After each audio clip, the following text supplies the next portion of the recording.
Hi, welcome to today's On This Day in Tudor History with me, Claire Ridgway, author of On This Day in Tudor History. Well, I'm taking you back to two different times in the Tudor period today, so wait and see. This day in Tudor history, the 14th of November 1532, the feast day of St. Erkenwald, might just have been a happy occasion for Henry VIII and Anne Boleyn. Perhaps it was their wedding day. According to Chronicler Edward Hall, who is usually a very reliable contemporary source, the king, after his return, married privily the Lady Anne Boleyn on St. Erkenwald's day, which marriage was kept so secret that very few knew it till she was great with child at Easter after. The return that Hall is talking about here is the couple's return from Calais. Henry VIII and Anne Boleyn, Marquis of Pembroke, had gone to Calais over a month earlier to meet with King Francis I of France and to gain his support for their relationship. Their visit was a successful one, and they'd planned to set sail from Calais back to Dover shortly after Francis had left them on the 29th of October. But bad weather had delayed them. Edward Hall recorded this bad weather. In November rose such a wind of the north and northwest that all the ships in Calais haven were in great jeopardy, and in especial the hoys, at which season was such a spring tide that it broke the walls of Holland and Zealand and drowned divers towns in Flanders, insomuch that the water rose 3 foot above the wharf where the quay stood in Antwerp. This storm continued till the 4th day of November, but for all that the wind changed not. The 8th day rose such a wind, tempest, and thunder that no man could conveniently stir in the streets of Calais. Much lamentation was made for them that had taken ship into England, for no man knew what was become of them. Now, these storms had died down by Sunday the 10th of November, when the king's bed and luggage were loaded onto the ship ready for departure. But then a channel fog came down and it was impossible to leave. Finally, at midnight on the 12th of November, it was deemed safe to leave port. Henry and Anne arrived at Dover at 5 a.m. on Thursday the 14th of November, and there they may well have got married. The happy couple then spent a few days in the Dover area, allegedly to organise the building of harbours there, but perhaps it was a little bit of a honeymoon, some time together before returning to the hustle and bustle of the royal court.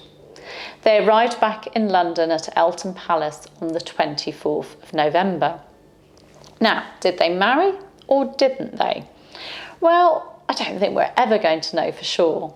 But whatever happened on St. Erkenwald's Day in 1532, whatever happened there, Henry and Anne began living together as man and wife from that point on.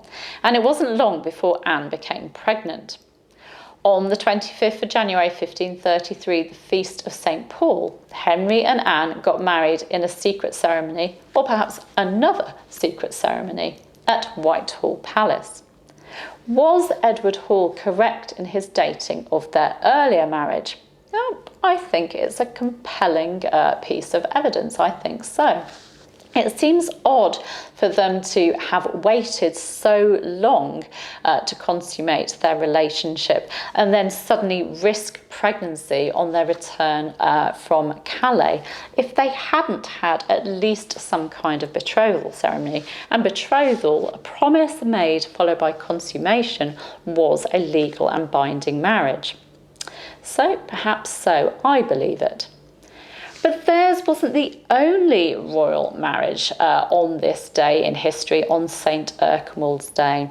For on the 14th of November 1501, Catherine of Aragon, daughter of Isabella I of Castile and Ferdinand II of Aragon, married Arthur, Prince of Wales, who was, of course, son of King Henry VII.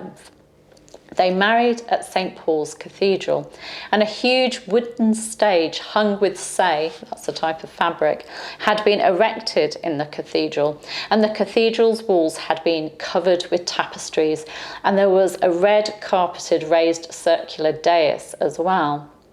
10-year-old Prince Henry, of course the future Henry VIII, escorted his brother's bride from the bishop's palace to the cathedral door, while his maternal aunt, Lady Cecily of York, carried her train. Catherine's white satin wedding dress was in the Spanish style, with a farthingale and many pleats, and her face was covered with a white silk veil decorated with a border of gold, pearls and gemstones. Her bridegroom, Prince Arthur, was also dressed in white satin. The wedding began with the marriage agreements between England and Spain being read out and Catherine's dowry confirmed. The bride was also given letters patent detailing her endowment and surety. Then it was time for the religious part of the ceremony, the vows and the mass. Catherine was then escorted out of the cathedral to the sound of trumpets by the young Henry, while Arthur got himself ready to welcome her at the door of her chamber. While the people of London enjoyed a pageant with a fountain running with wine, there's always running wine at these things, Catherine and Arthur enjoyed a sumptuous wedding banquet. And then the partying for this happy occasion is said to have gone on for 2 weeks, with celebratory jousts, masques and banquets. It certainly was a happy occasion. After the feasting, it was, of course, time for the wedding night, the all-important consummation of their marriage, something that would make their marriage legal and binding. The question of whether this marriage was ever actually consummated is still debated hotly today. When Henry VIII was trying to annul his marriage to Catherine in the late 1520s and early 1530s, Catherine vowed that she'd never slept with Arthur. And this is actually backed up by evidence heard in Zaragoza, or Zaragoza as we call it here, in Spain, in 1531.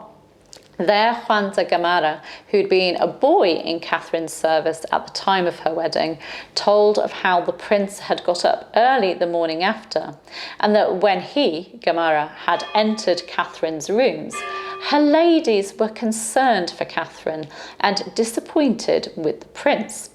He stated, Francisca de Cáceres, who was in charge of dressing and undressing the queen, and whom she liked and confided in a lot, was looking sad and telling the other ladies that nothing had passed between Prince Arthur and his wife, which surprised everyone and made them laugh at him.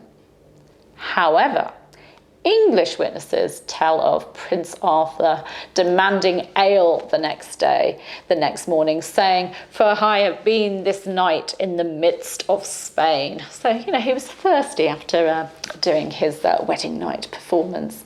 Of course, we'll never know the truth of the matter. Prince Arthur died in 1502, and in 1509, Catherine married her brother-in-law, who'd become King Henry VIII. So, 2 weddings perhaps on this day in Tudor history. The possible secret wedding of King Henry VIII and Anne Boleyn, and certainly a wedding for Catherine of Aragon and Prince Arthur, son of King Henry VII and Elizabeth of York. Thank you for joining me. Please do give me a like if you've enjoyed this video. You can click around about there to subscribe to this channel, which you really should. I'd like you to, thank you. And you can hit the bell to be notified as videos go live as well. But at the moment, they are coming on a daily basis. I'll see you tomorrow. Take care. Bye-bye.